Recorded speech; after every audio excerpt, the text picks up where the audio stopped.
Good morning, good afternoon, good evening, wherever you're joining us from. Welcome, welcome, welcome. This is our second virtual session at Inspo Africa, and it's so good to have every one of you. I acknowledge everyone I can see, to the visionary lead, Truths in the Braze, our co founder, Mr. Gilead Chima, and to the head of finance, Nuta Tasema, to our guest speaker here, Roseline Biosah.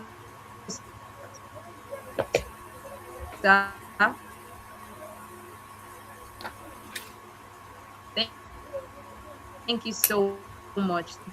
So good to have you.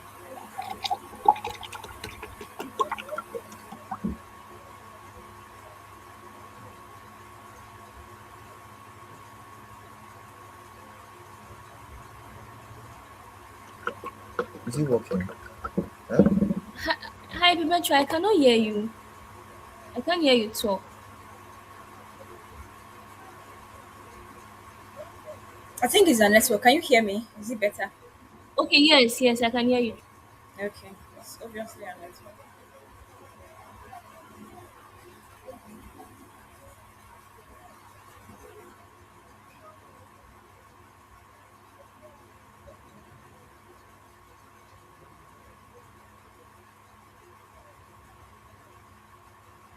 Please, if any other person can hear me, you can send an emoji or you can just unmute your mic and let me know that you can hear me. I can hear you now. Oh, okay. All right.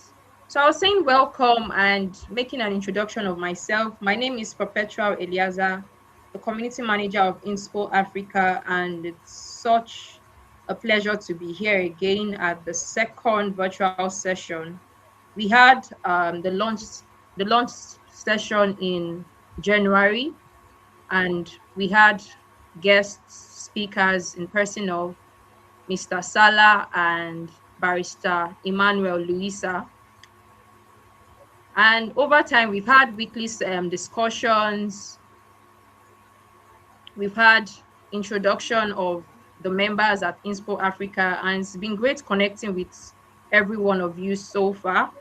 So today it's also going to be our monthly spotlight, and I have in our midst our guest speaker, Miss Roseline Biosah.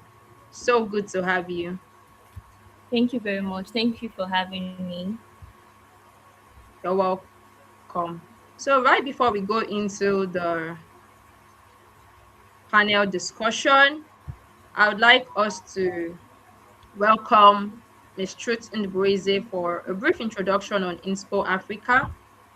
I'm sure we all connected, we all joined the community for one reason or the other because okay, you believe your values align with the vision and mission of Inspo Africa. Just in case you are yet to fully understand, so Ms. Truth is going to give us a brief on what Inspo Africa is all about, what it stands for, and why you should be an active contributor.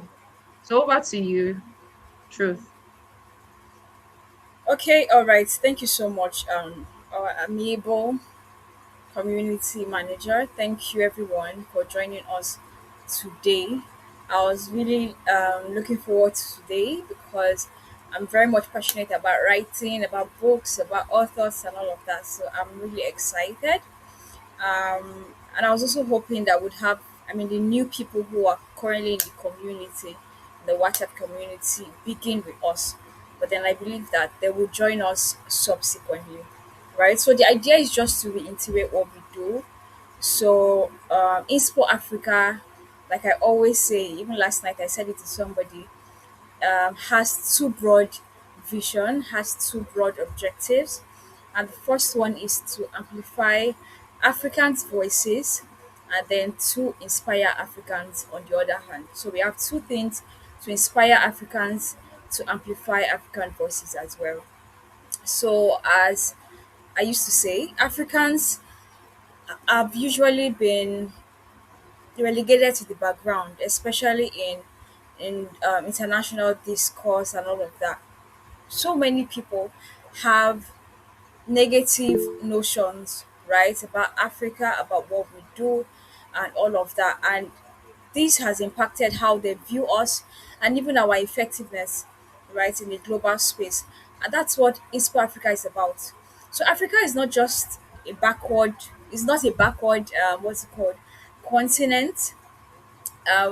Derogatory stories of people suffering, people going through a lot, poverty stricken countries, and all of that. These are the stories that the media has projected so many ways, right? I remember when I Show Speed, I think, was traveling around Africa recently.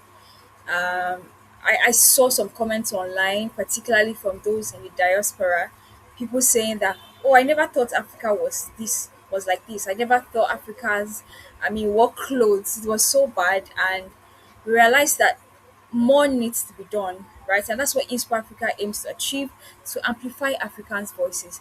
So people who are making waves, I mean, coming up with solutions, doing things that are worthwhile, Expo Africa gives them that platform to amplify their voices so that the world knows that Africans are not just, I mean, people who loves to party and just forget about any other thing, right? But that we are also solution driven, we are impact driven as well, right?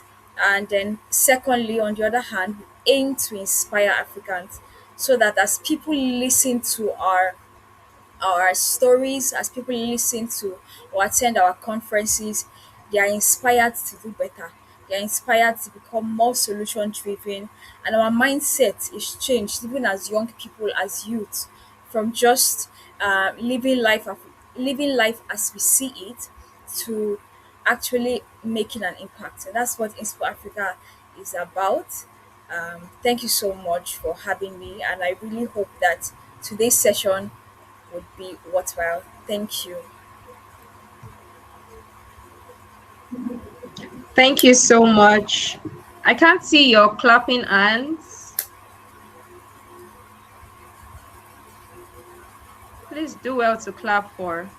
Thank you so much, Truth. That Yeah. was really clear, and I'm sure everybody knows that when you say Inspo Africa, we talk of inspiring, we talk of empowering, we talk of inspiring young African minds, changing the narratives, helping people see things from a better light, and owning our own stories. So, thank you so much for that brilliant presentation. And right about now, I'll just run through some of the rules and then we'll get right into the panel discussion. So, please, let's keep our mics muted. We'll have a Q&A session just after the discussion, and then you can send in your questions. If you have questions about Inspo Africa, if you have questions even to our guests, then you can always, we have the chat room open, so you can join and you can drop your questions there. I would also be moderating the chat session. So you can drop your questions there just in case you do not want to use your mic.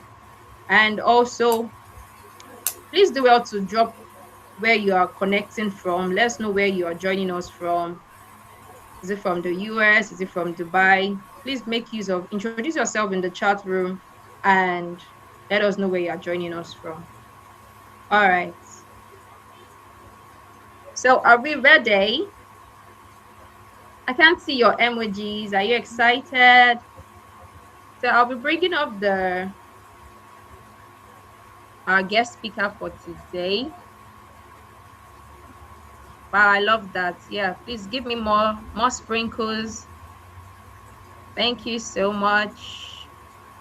All right, please let's just quickly drop in the chat room where we are joining from,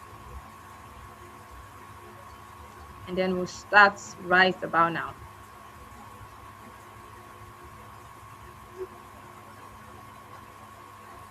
Thank you so much. All right, so with me here, I'm the moderator of this session, and with me I have Roseline Biosah. And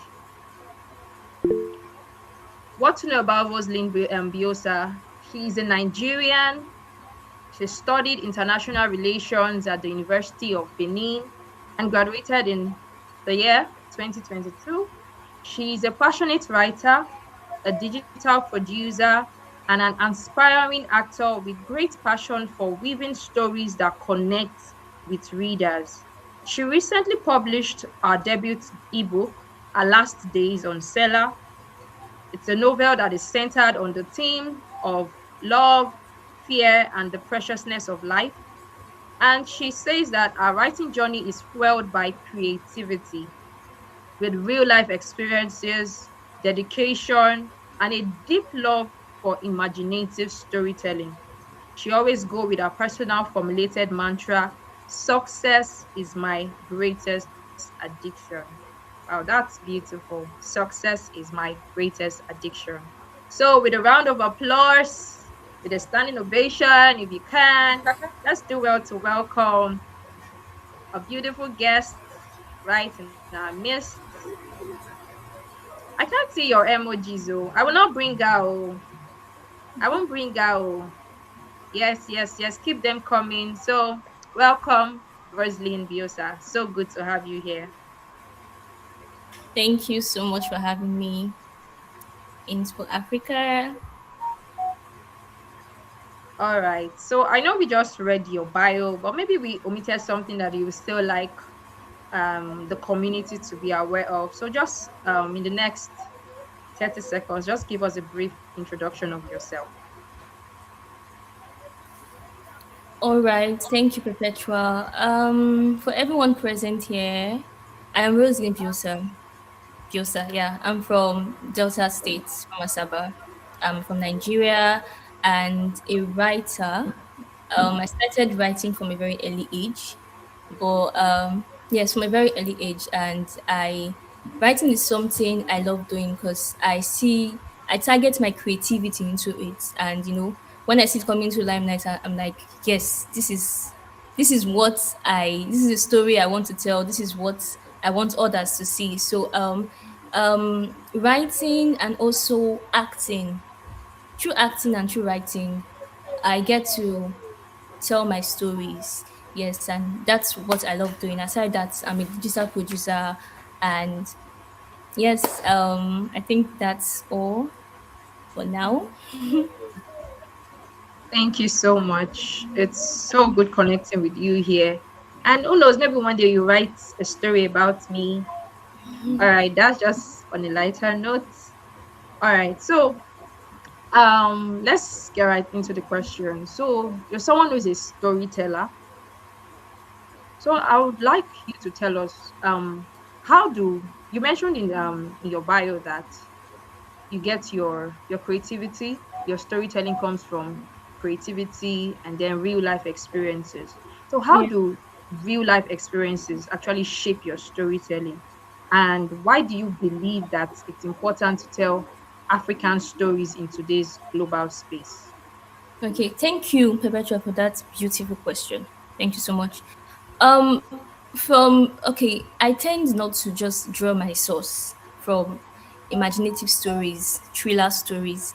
I draw my source instead, or channel my creativity towards real life occurrences. My debut book, Alas Days, it was born from the pandemic era. During this period in 2020, I saw how both structures, the poor, the rich, they both fell to the virus. The rich, their money couldn't save them. So their money became powerless to this virus. And looking at it, I was like, I want to write something about this. That's real life occurrences. I draw my source from there. So from there, I was like, okay, if I don't write about the pandemic, let me write something something something similar to the pandemic, which is Odeocaphos, and I wrote about Huntington's, the neurological disease that had no cure. As at 2020, Huntington's had no cure, but it was in 2025 that they got to found, they brought about a cure. And me writing about Nina and the Okafos in her last days, I wanted to capture the fact that affluence, money can't solve or cure any disease alone, but your faith in God is like a big thing that could, save you and not just money. So I captured that in my story. And I feel that if your other question, if we don't write our stories, for too long, our stories have been told by outsiders. And if outsiders keep on telling our stories for us, our stories get incomplete and they get distorted. And but if we tell our stories, we get to give them the first-hand information, the authentic stories, and that way we are reclaiming the narrative power in the global space. Thank you.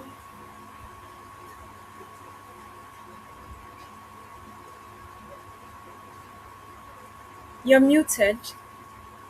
I don't know if you Okay. can hear me. Can you hear me? My apologies, please. All right. So thank you so much for that brilliant response. And it's good to see someone write stories or bet stories, even as much as they are fiction, but then they still come from real life experiences. And I think you did so well with your book, Alas Day. So thank you. Thank you.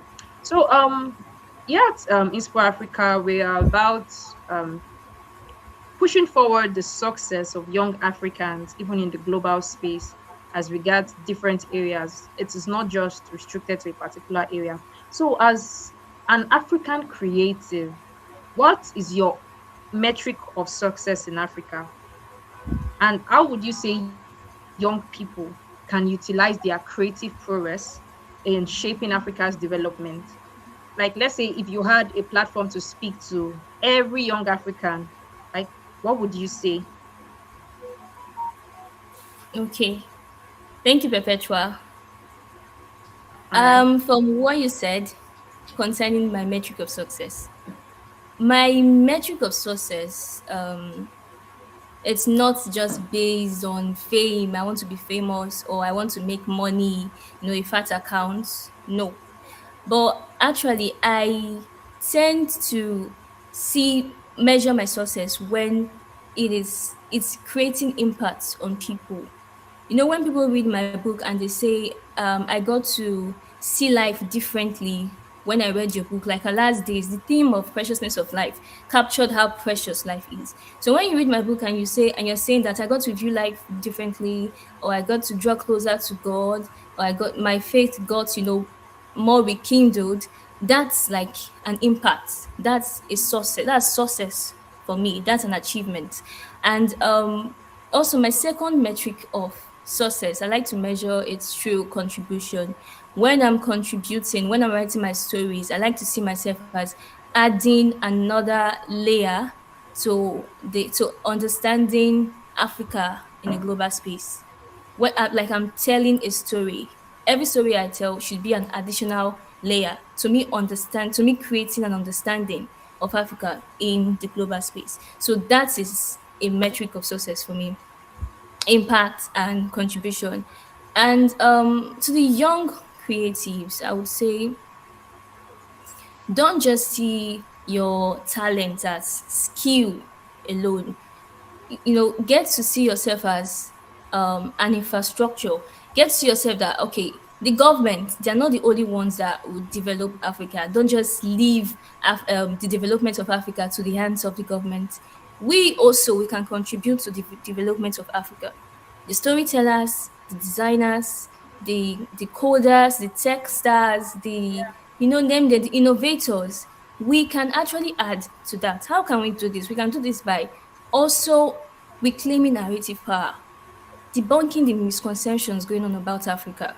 When we do this, we are also developing Africa.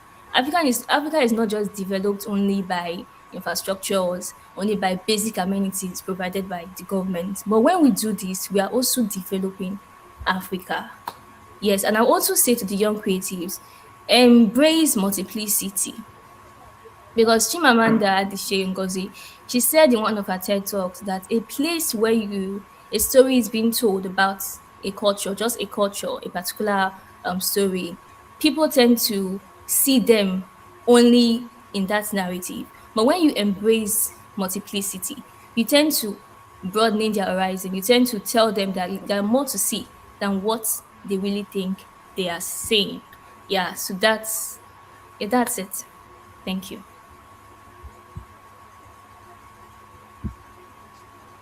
Wow, that was brilliant. I hope everyone you are enjoying this session.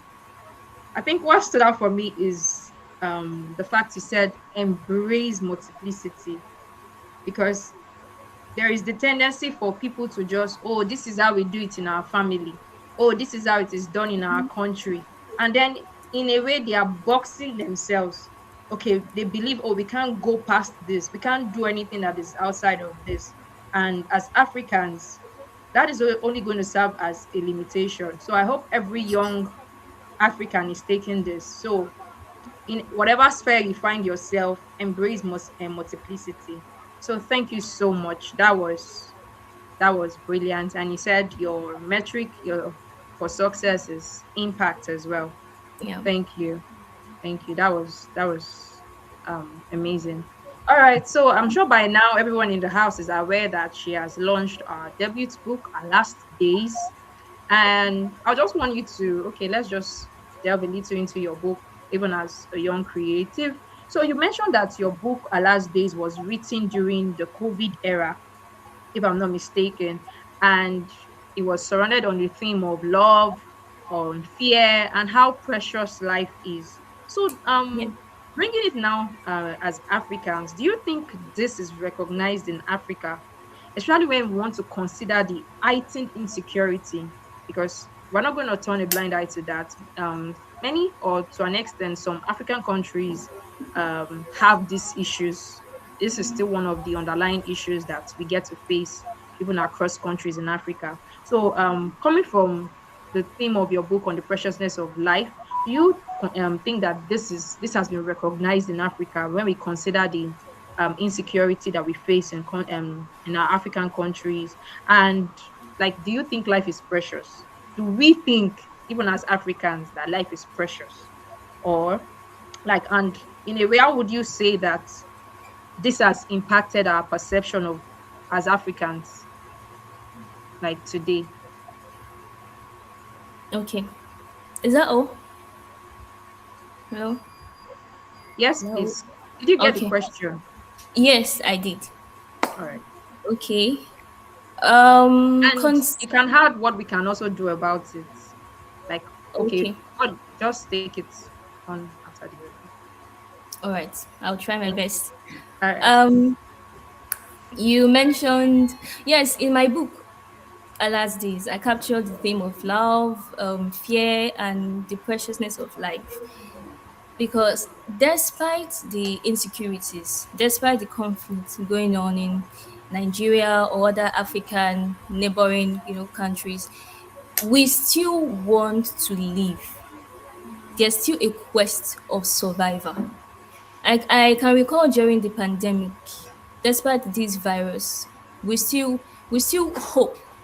We hoped that we all survived. Yeah, we're just hoping and wishing for that vaccine that they said they were going to, bring. And that's how precious life is. We're surrounded by insecurities, insurgencies. We're surrounded by this pandemic that the only thing keeping us going was our faith in God. But we all globally, we still wanted to live. That's how precious life is. And even in my book, Allah's Days, I captured where the Okafor, they were in denial that they had this neurological brain disease or things. They prayed. Okay, yeah, they lacked faith in God, but they were in denial and they wished that they survived, that a cure would be found, their money would be able to, save them. That's how precious life is. And from the other question you asked about how the Westerners view us through our insecurities and all that. Yes, through the conflicts that have been going on in Africa and insecurities, the Westerners tend to view Africans only through the lens of crisis alone. That even when their music composers they compose songs about Africa, they're singing about the rescue of Africa. And for instance, you will see when in schools, the Western schools, maybe they have a project, and this project will be targeted at saving Africa from poverty. It's always that mindset, Yes. and this is called what they think they are seeing. But we that's why we are here, for them to know that, I mean, Africans, yeah, we have the full spectrum of life. We they are young innovators, success, hope, more than what they just think we are. Yeah, and your other question, we can help change these misconceptions or these perceptions of the Westerners by writing our own full and authentic stories with nuances. When we do this, we're helping rather to reclaim that narrative power, to show them that we actually think, we're actually humans. Like anywhere else in the world, we are also humans. There are more to us than what they really think they are seeing or what we are. Yeah, and so when we write our stories, we reclaim this narrative power. And when we join African creatives, we assist African creatives so that these stories will go beyond Africa and into global audiences, like global audience. Yeah. So by this, we can actually help develop and change these misconceptions going on about Africa. Thank you. Thank you so much. Thank you so much. All your responses so far has just been so brilliant. Please confirm that you can still hear me well. Yes, very loud and clear. All right. And all you said, like, that is just the basics. Like, we owning up to write our own story. Because even I remember even back then in school when we were to learn about our historical development, even as a country, everything is what has been handed to us over by the Western world. And I'm like, okay, we're talking about ourselves. It's just like, okay, I tell, oh, I want to meet you, Roseline. And then I'm asking, or it's truth that is giving me the story. Oh, this is Roseline is like this. And that's the misconception we are having, even in Yeah. in the African space now. Like other people are telling us our own story, and then we are passing it on even through our education system. Oh, this is how Africa originated. But it's high time that we start owning up to our own stories and not just restricting all our we call our own stories folklores. Oh, it's even a myth. So it's high time that as young Africans, as young creatives, we are owning up to write our own story. Tell us about the history of Africa. Let's know, tell us our strengths, tell us how we can even develop ourselves. So thank you so much. And I believe your book has also and even as a writer, this is the angle you would also be coming from. And this is also a message to every young creative in the house for us to own our stories as Africans. So thank you so Yeah. much. Please, just in case you have questions, even as we're having this session, you can do well to drop it in the chat room. So we'll attend to them just in few minutes. If you have questions, if you have even if a suggestion, you can do well to please let's engage the chat room. And all right, let's just add on. I have I think a few more questions. So still on your book, Our Last Days. And please, if you have not read the book, you should do well to it. It's a wonderful read. I can attest to that. It's like it got me hooked. I don't want to tell you so much so I don't spill the juice, but you really should. You really should check our last days out.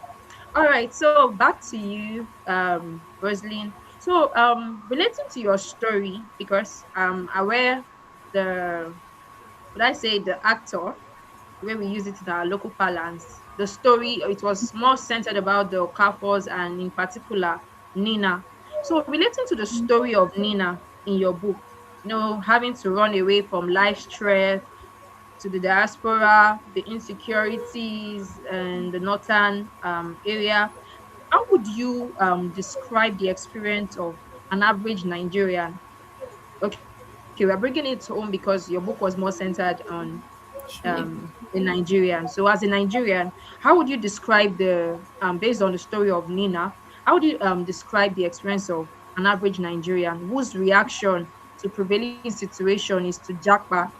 Because I think in the this later days, like in the last, let's say, decade, we've been hearing stories of, oh, jackpot. Once you are either done with your secondary school, done with your university education, you're already even planning ahead.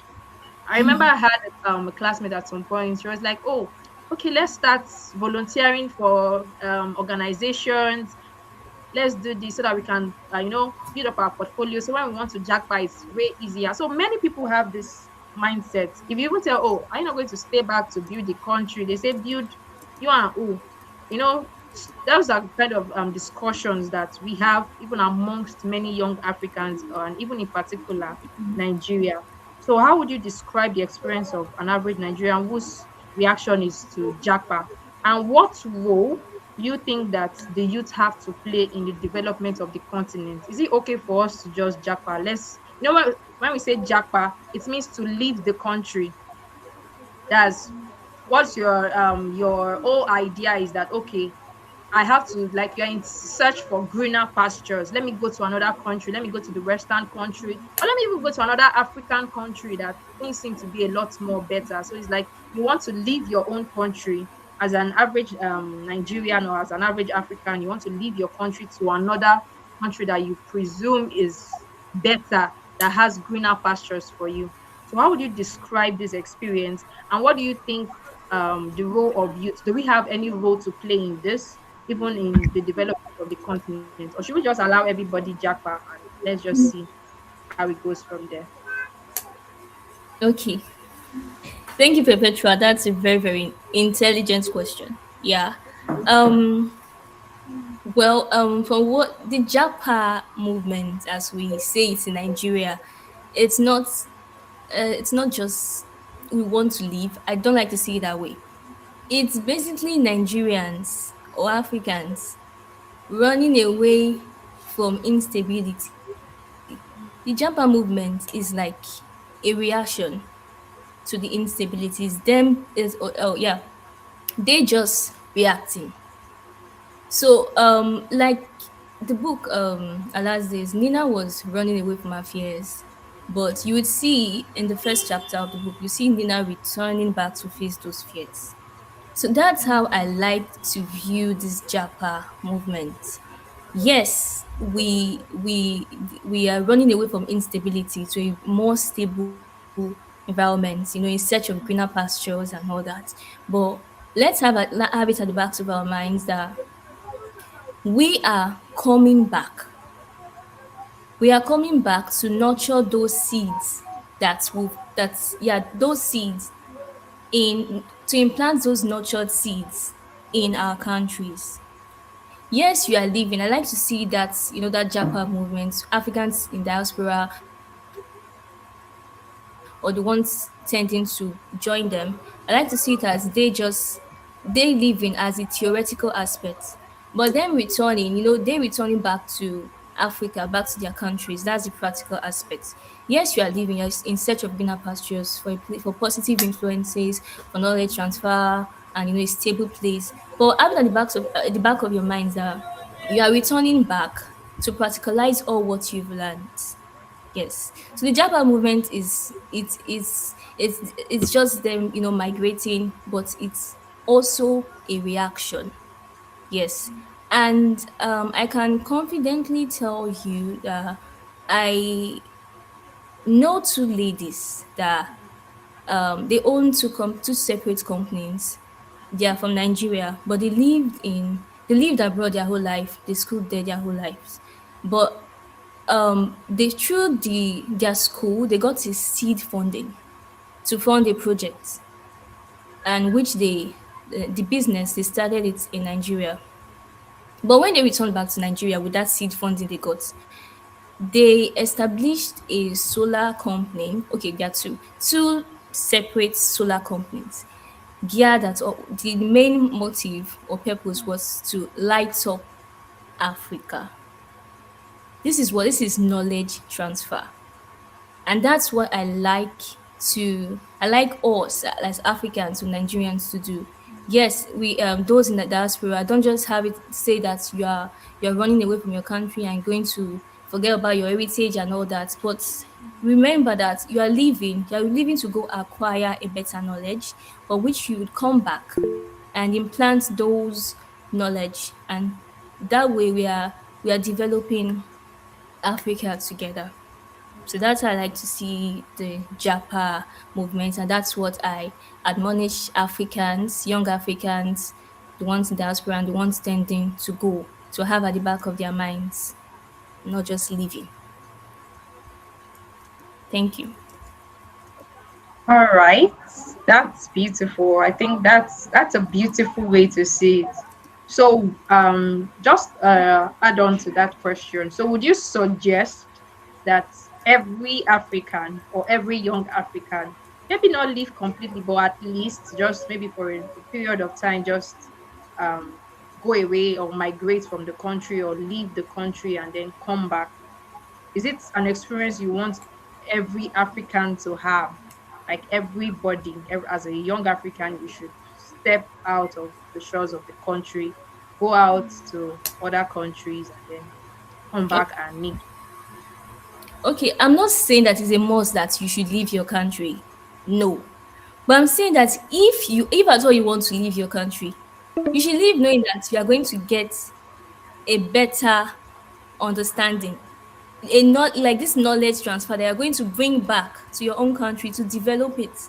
That's what I'm saying. So when you are leaving, knowing that the only reason you're going, you're not leaving your heritage, you're not forgetting about your roots, but you're going to go get better influences, positive influence, and a better understanding, and then you're coming to implant those nurtured seeds in your own country. All That's what right, yeah. that was beautiful. So that everybody will not say, okay, Wesley has told us that we can. Everybody should jackpot. Everybody should leave.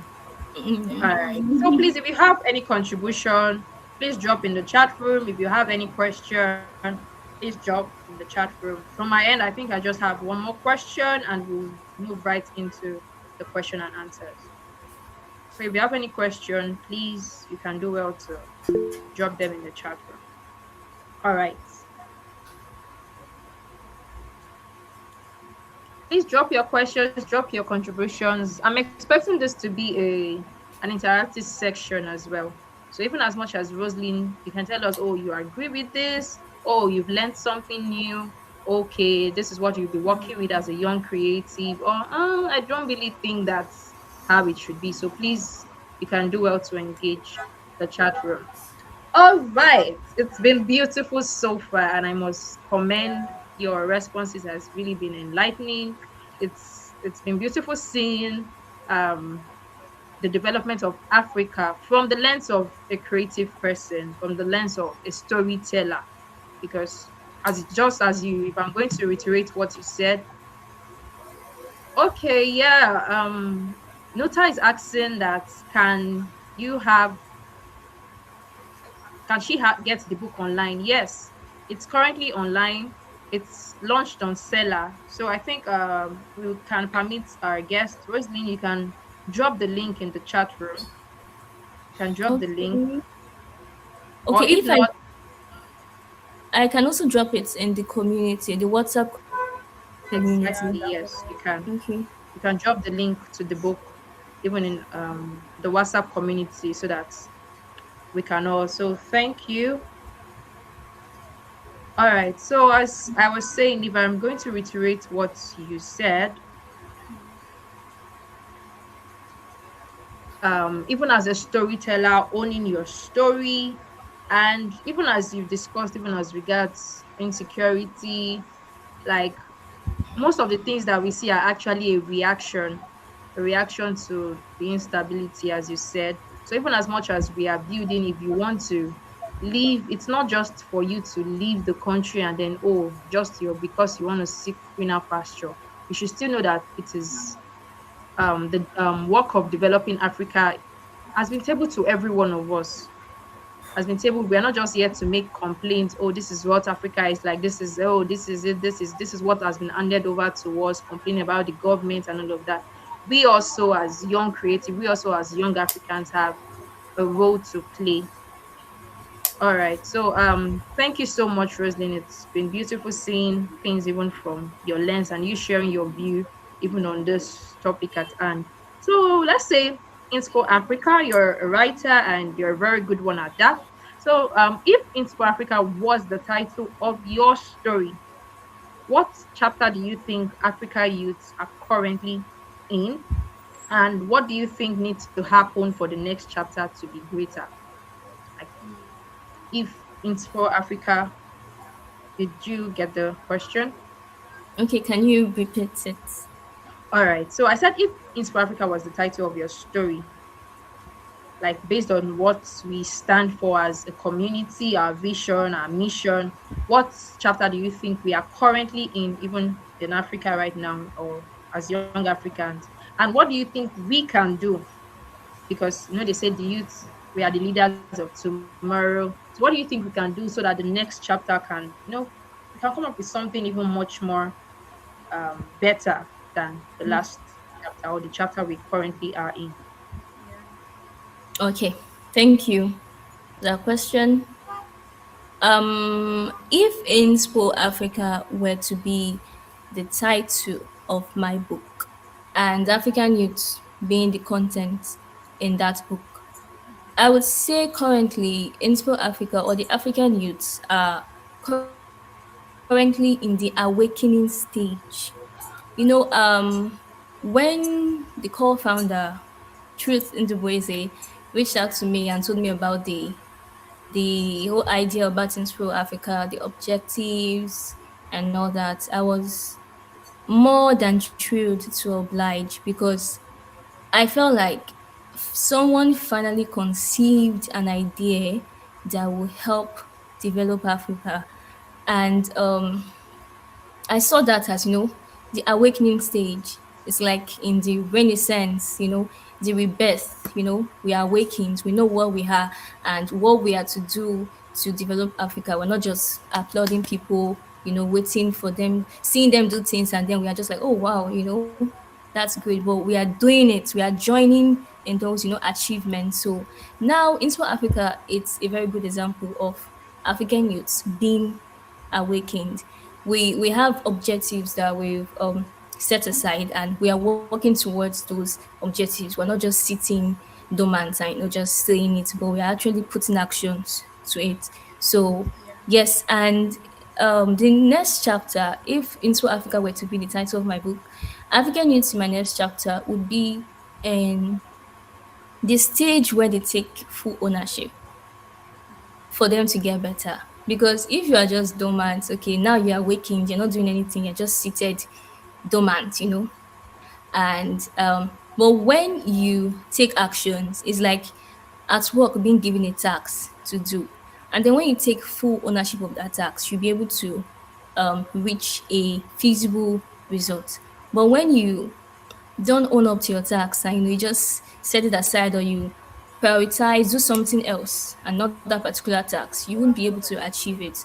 So now that we are waking, we know our objectives and all that, I would say for the next chapter to be better, we need to start owning up to all the objectives, all what we've set aside to do. And when we do this, we would achieve every result we've set aside to do.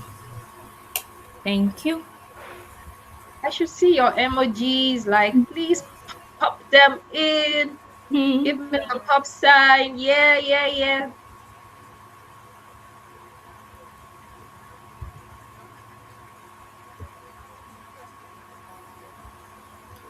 You're muted. I think you're muted now. My apologies. I don't know why I just keep muting. All right. So thank you so much. Thank you so much. That was brilliant. That was brilliant. And just as she said, like as young Africans, we are currently in that awakening stage. So and I think this is what we are set to do. It's not even as much as in East Africa. Okay, yes, with our vision, with our objectives, we are awake. It is also expedient that we wake our neighbors, we wake our colleagues, wake everyone. Let everybody arise to this task of developing Africa. So that is what we are set to do, even as um, the Inspo Africa community. We are getting as much persons as we can, especially with young Africans. We are so particular about the youth because we know that okay, this is the time, this is like your prime. This is when you have the energy. This is when you have the talent, the time to put in your best, even to develop Africa. Because whatever Africa will become is upon us. Whatever Africa will become tomorrow is upon us. We are writing the story. And just as she said, even as we are being awakened, we have to also own up to these tasks to ensure that we are getting things done. So this has been such a beautiful session. If you agree with Yeah. me, please send in your emojis. Let me see your response in the chat. Like I gained so much value, and I'm sure everyone else did as well. So please, if you have any questions, I'm going through the chat session now. Or if you have any contribution, you can indicate, so you can also unmute your mic. Like in the next 2 minutes, we'll just take that. If you have any Yeah. question, please you can drop in the chat room, or if you would like to unmute your mic and speak, if you'd like to say something. All right, I have one. All right, Miss Truth, you can go ahead. Then any other person can come after. Okay, all right. Thank you so much, everyone. Thank you to our guests today. In fact, everything she was saying was just on point. I was just smiling here from my end. Thank you so much for that. So I just wanted to contribute to what she said concerning the whole jackpot thing that is moving out of the country for greener pastures and all of that. So I do not think it is fundamentally wrong to leave your country. I mean, one of us, a member of INSPO Africa, is currently not in his country because of the heightened insecurity and turbulence that's occurring, right? So we cannot tell that person to, you know what, remain in your country as a patriotic, citizen, right? So I think there are genuine reasons why people leave their countries. But as you mentioned, what is important is that you do not just forget where you are coming from. You also give back to your country, give back to Africa. Because if Africa is to be developed, if Africa is to, develop, it's the people, right, that would have to do this. And if everybody just has the mindset of running away, it might not just be the best thing to do. So yeah, that's just what I wanted to add. Thank you so much. Thank you so much. Thank you so much. Do we have any question? We're wrapping up in few minutes. And I also want to acknowledge the person of gift ranking. I think it's my first time seeing you here. Welcome. So good to have you. So good to have you. You can send an emoji so we can know you are following. Thank you so much. So good to have you here. All right. So, do we have any question? Yeah. Okay. So, we have a question for Miss Roseline. It says, "How long did it take you to write your book? How long did it take you to write your book?" That one, I don't think there's a specific time to.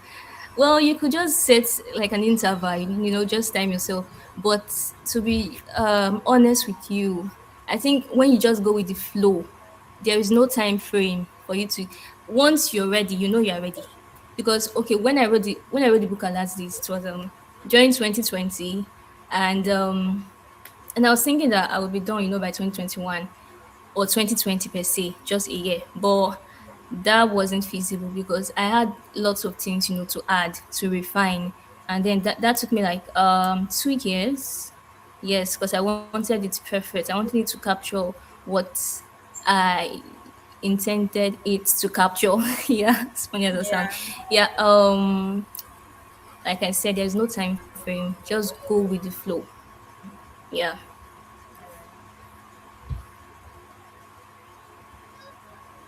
All right. So if you were to put it within years, is it like was it a 3 year project or a decade? Okay, it was just a year and a half, 2020 stroke 2021. But in 20, this year, actually, I edited the book this year. So that's why I'm saying there's no time frame. For 2 years, a year and a half, I was done writing, but I edited the book this year. So yeah. All right. I think I got that perfectly.